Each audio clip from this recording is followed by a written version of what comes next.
Hi, welcome back. If you're joining me for the first time, my name is Dr. Ivy Branin. I'm a naturopathic doctor in New York City and an expert in women's health and hormones. And please, if you like this video, don't forget to like it. And of course, feel free to also leave any questions you might have in the comment section, and I'm happy to answer them. And if you have not yet subscribed to our YouTube channel, please make sure you do, because I'd hate for you to miss all the great content that we're putting out.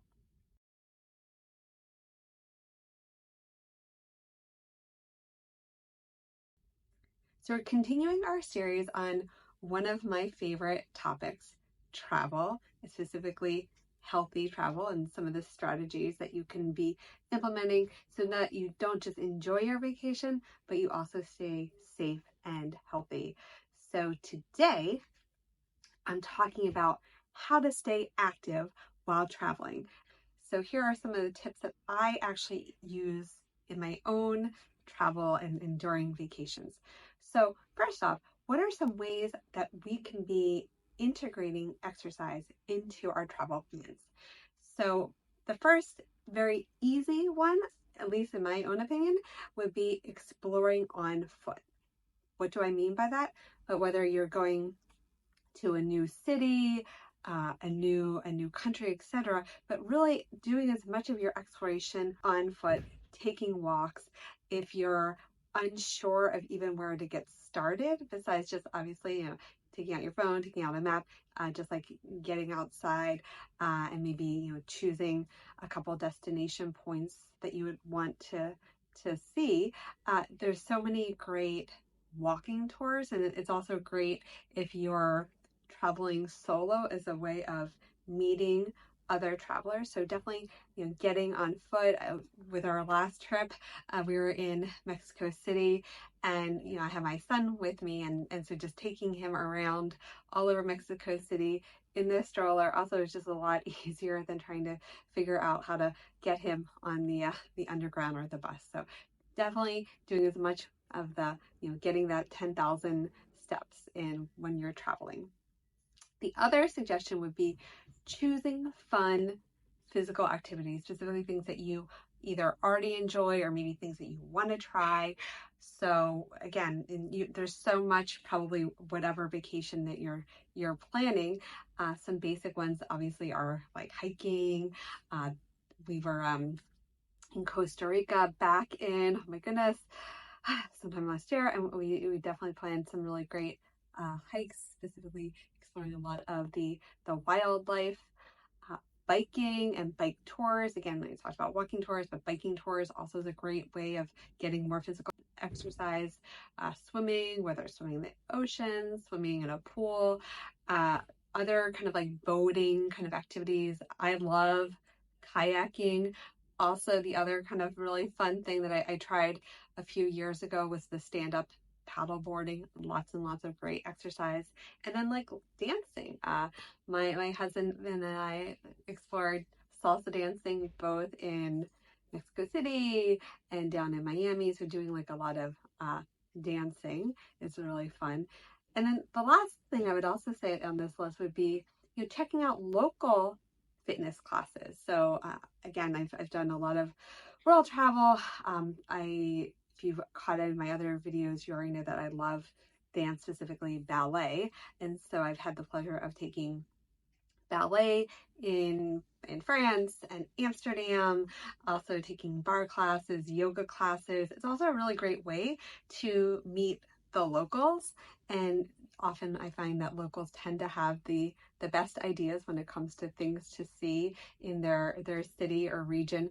My husband also, when we were in Mexico City, he is very committed to Mysore, which is a type of yoga that you do in the morning, and he found a really great Mysore studio, and so he was able to kind of continue his activity or his dedication to that practice.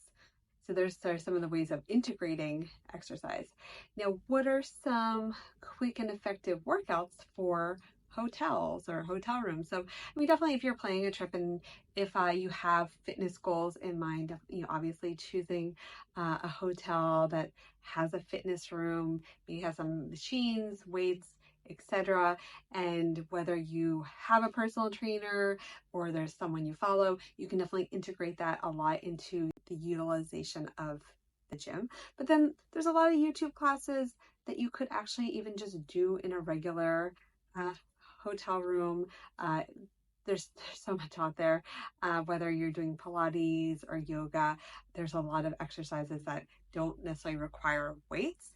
Now, on the side of weights, something that could be very effective is resistance bands. So, purchasing, or if you already have resistance bands, bringing those with you. They don't take up much space. When I went to Miami by myself a few years ago, I was working out with a personal trainer at the time, and we still maintain our sessions. I just utilized the resistance bands when typically we would have used weights. When you're preparing for your trip, you're strategizing our team, either based on if the hotel has a gym, and again, this can be something that if you have a personal trainer, you can kind of come up with that routine. You might want to look at some videos.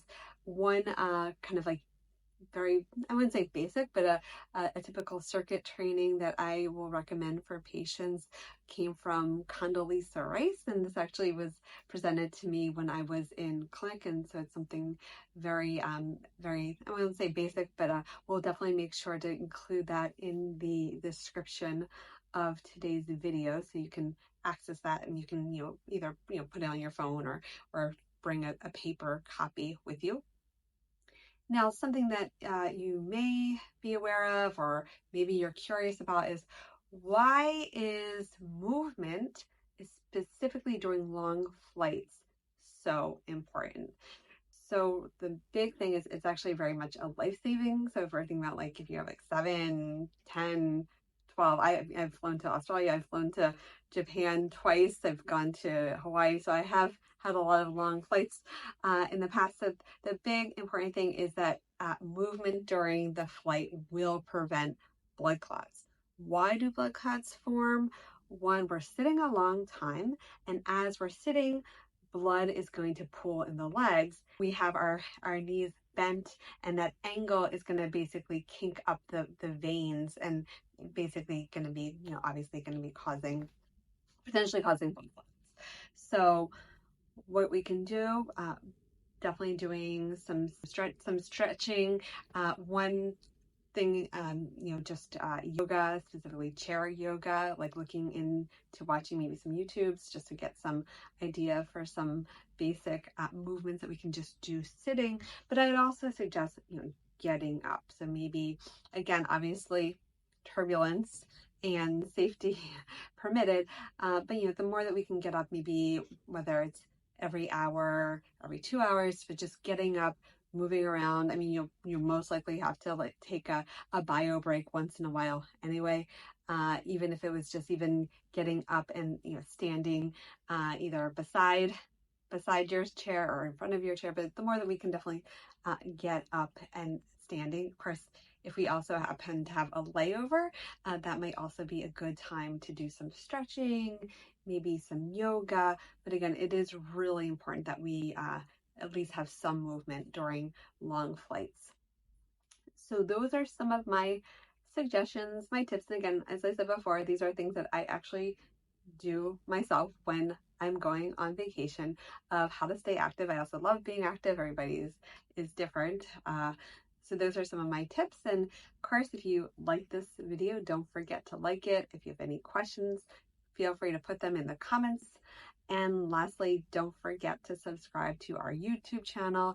And I'm going to be putting out a lot more content on safe and healthy and fun travels. See you next time.